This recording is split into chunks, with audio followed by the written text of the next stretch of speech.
to improve on exactly? The first thing is our mindset. So here are the mindsets that you need to adapt to be able to effectively conduct this process above. One, be willing to take action even when you don't feel you are ready. Be willing to make mistakes and fail without, this is the key, without beating yourself up. So let's talk about how you learn to out-improve. Here's the first step. What is it that we need to improve on exactly? The first thing is our mindset. Now I'm going to break it down because I think when you say mindset, it's too general. What exactly in your mindset do you need to improve? The first thing is your ability to stay in a state of high belief, high desire, high enthusiasm, and high focus. Look, all of you leaving this convention will feel very motivated. You're going to have high belief in yourself. You're going to be pumped up to get things going. But that energy is only as good as your ability to keep it. Meaning, when you leave here, you're going to be tested. You're going to be tested by failure. You're going to be tested by distractions. You're going to be tested by complacency. And just to prepare you, the more excited you are and the more of a concrete decision you make, the more you will be tested. Does that make sense?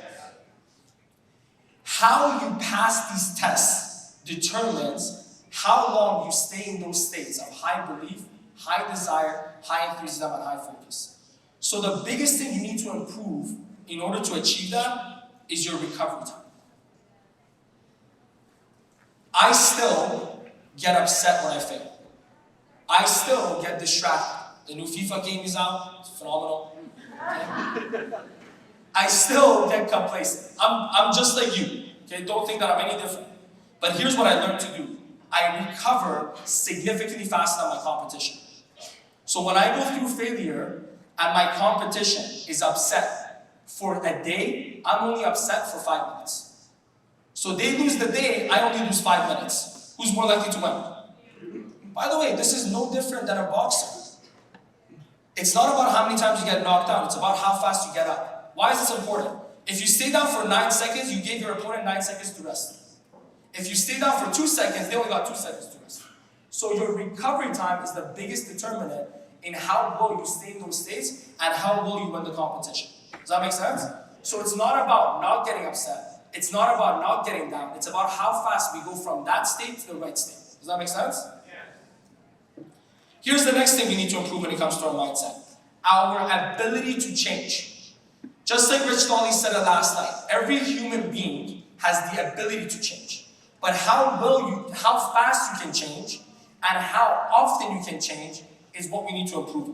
And by the way, one thing to let you all know, when it comes to hard work, improvement, strategizing, everyone is on a spectrum from 0 to, let's say, 5.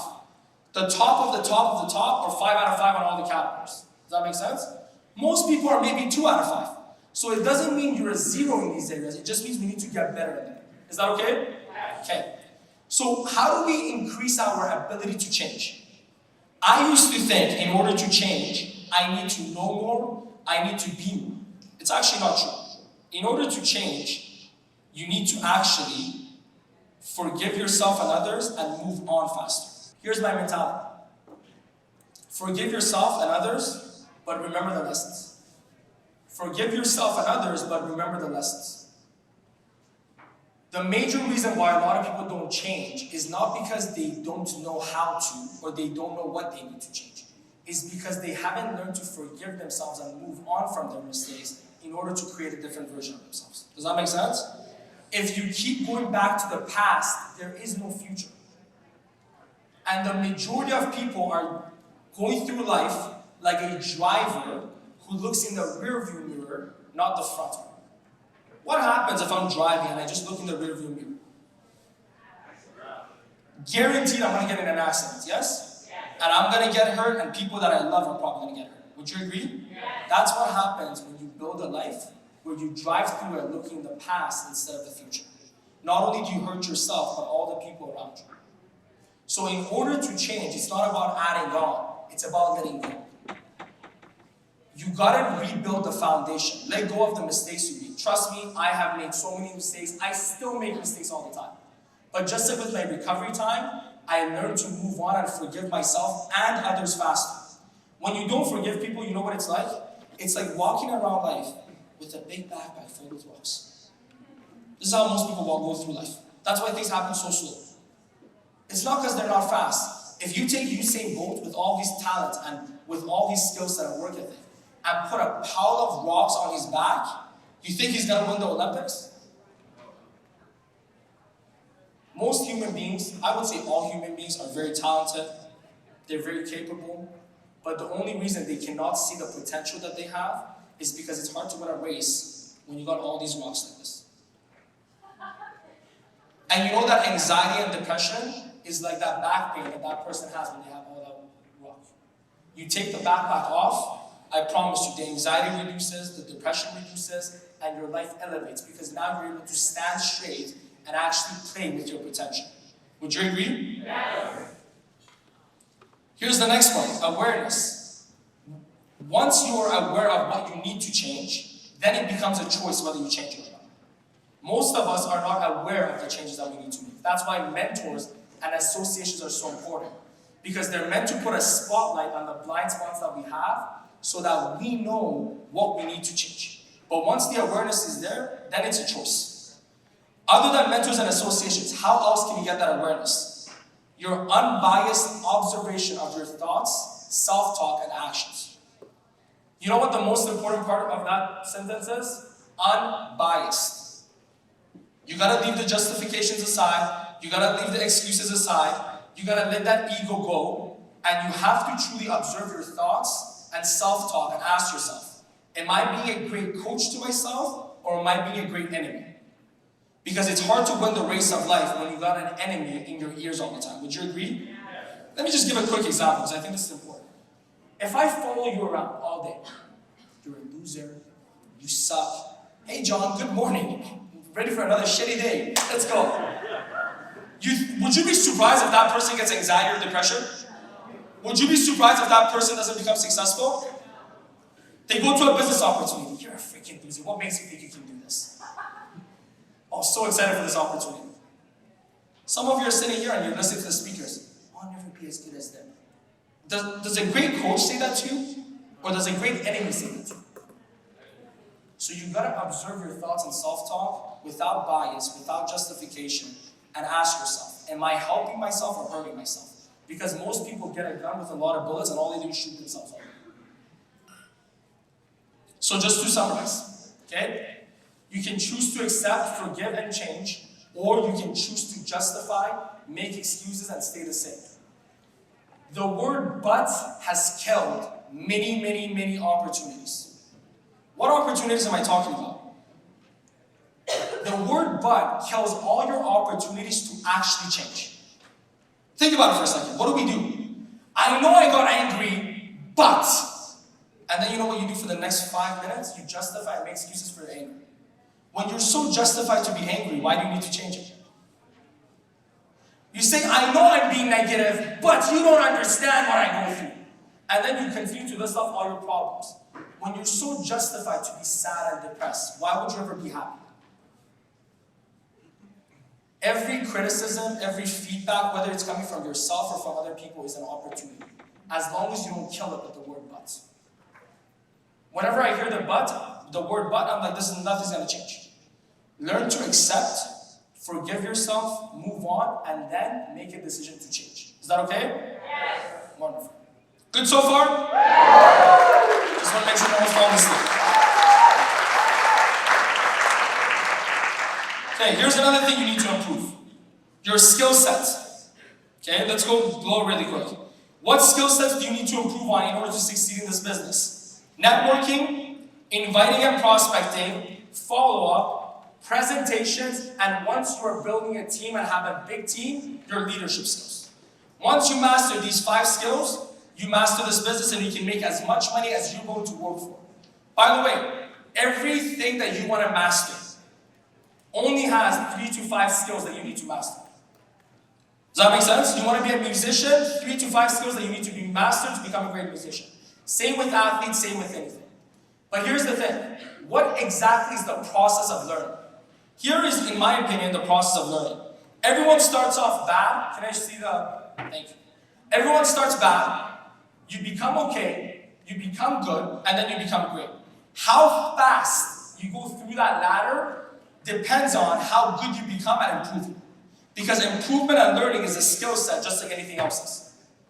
So what does that skill set require? It requires you to take in information. So over this convention, you're going to get a lot of information, yes? But here's the thing. Information without action is useless. You know why? I truly believe if you don't need the degree for your occupation, you have to drop out of university.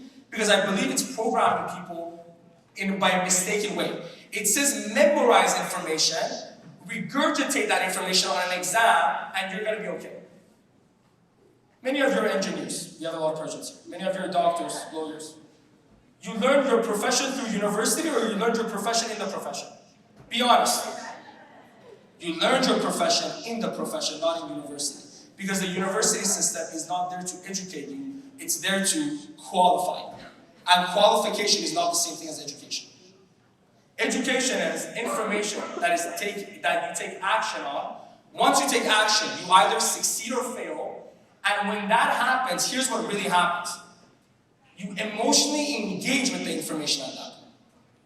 Many of you, when you first come to the business, sometimes it sounds like we're speaking a different language. Yes? Because you haven't emotionally engaged with what we're saying yet. Once you take action on it, whether you succeed or fail, now you have something to engage with. Because when I say, this is how you should invite someone, you go, that makes sense. When I invited that guy, that's where I made the mistake. But if you never invited that guy, how could you reflect on that emotionally? You can't.